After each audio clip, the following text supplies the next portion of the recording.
दुनिया का सबसे बड़ा और ताकतवर सैन्य गठबंधन नाटो यानी नॉर्थ एटलांटिक ट्रीटी ऑर्गेनाइजेशन, जो पहले केवल यूरोप और उत्तरी अमेरिका की सुरक्षा तक सीमित था, अब एशिया की ओर अपना रुख कर रहा है। इसका मकसद साफ है, चीन की बढ़ती ताकत और विस्तारवादी नीतियों को काबू करना। लेकिन सवाल उठता है कि नाटो, जो कभी रूस के खिलाफ बना था, अब एशिया में क्या कर रहा है और इस बदलाव से चीन और एशिया के देशों पर क्या असर पड़ेगा। दरअसल नाटो का गठन 1949 में हुआ था। इसका मुख्य उद्देश्य था रूस के विस्तार को रोकना और पश्चिमी देशों की सामूहिक सुरक्षा सुनिश्चित करना। लेकिन 21वीं सदी में चीन एक ऐसी ताकत बनकर उभरा जिसे अमेरिका और उसके सहयोगी खतरे के रूप में देख रहे हैं। पिछले कुछ सालों में चीन ने अपनी आर्थिक, सैन्य और तकनीकी ताकत को जिस तरह बढ़ाया है, उसने पूरी दुनिया का ध्यान अपनी ओर खींचा है। इस दौरान चीन ने पूरे दक्षिणी सागर पर अपना अधिकार जताया और छोटे द्वीपों को कृत्रिम तरीके से विकसित कर वहां सैन्य अड्डे बना लिए। BRI यानी बेल्ट एंड रोड इनिशिएटिव, इस परियोजना के जरिए चीन ने एशिया, अफ्रीका और यूरोप के कई देशों को अपने कर्ज के जाल में फंसा दिया।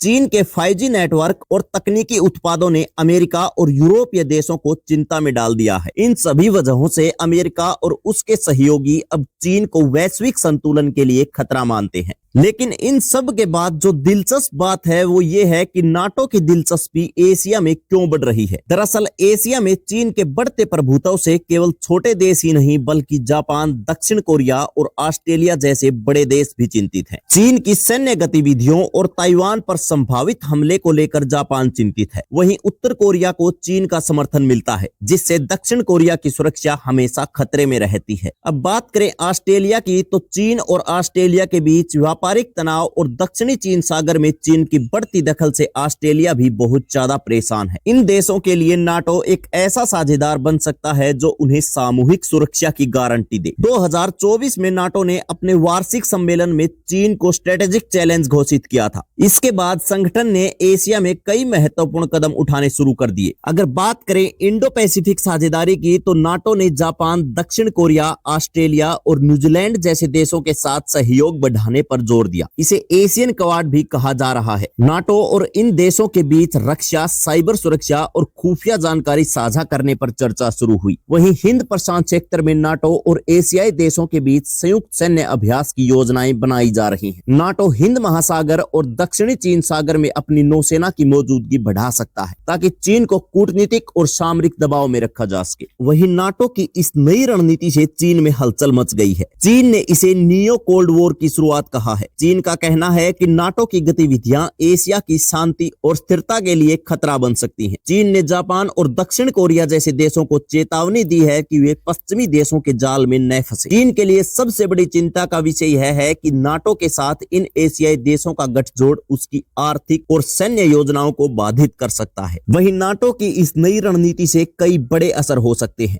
एशिया में नाटो की मौजूदगी से चीन के खिलाफ एक मजबूत गठबंधन बनेगा, जिससे शक्ति संतुलन बिगड़ सकता है। दक्षिण चीन सागर, जो दुनिया के व्यापारिक मार्गों का अहम हिस्सा है, वहां तनाव बढ़ने से वैश्विक व्यापार पर असर पड़ेगा। अगर नाटो और चीन के बीच टकराव बढ़ता है तो यह दुनिया को दो ध्रुवों में बांट सकता है, ठीक वैसे ही जैसे कोल्ड वॉर के दौरान हुआ था। नाटो का एशिया में आना केवल एक शुरुआत है। आने वाले समय में नाटो और एशियाई देशों के बीच और भी मजबूत रक्षा समझौते हो सकते हैं। यह देखना होगा कि भारत इस पूरी स्थिति में क्या भूमिका निभाता है, क्योंकि भारत न तो नाटो का सदस्य है और न ही चीन का सहयोगी। अगर चीन अपनी नीतियों में बदलाव नहीं करता तो यह स्थिति आने वाले दशकों तक अंतर्राष्ट्रीय राजनीति का सबसे बड़ा मुद्दा बन सकती है। नाटो और चीन के बीच यह नई प्रतिस्पर्धा न केवल एशिया बल्कि पूरी दुनिया की राजनीति को प्रभावित कर सकती है। क्या नाटो चीन के प्रभाव को सीमित कर पाएगा या चीन नाटो के इस कदम का तोड़ निकाल लेगा? यह तो आने वाला वक्त ही बताएगा। तो दोस्तों, आपको क्या लगता है कि नाटो और चीन के बीच छिड़ी यह नई बहस कहां तक चलेगी? अपनी राय नीचे कमेंट बॉक्स में जरूर दें। और अगर आपको हमारी यह वीडियो अच्छी लगी तो अपने दोस्तों तक शेयर करें और हमारे चैनल को सब्सक्राइब करें। जय हिंद, जय भारत, धन्यवाद।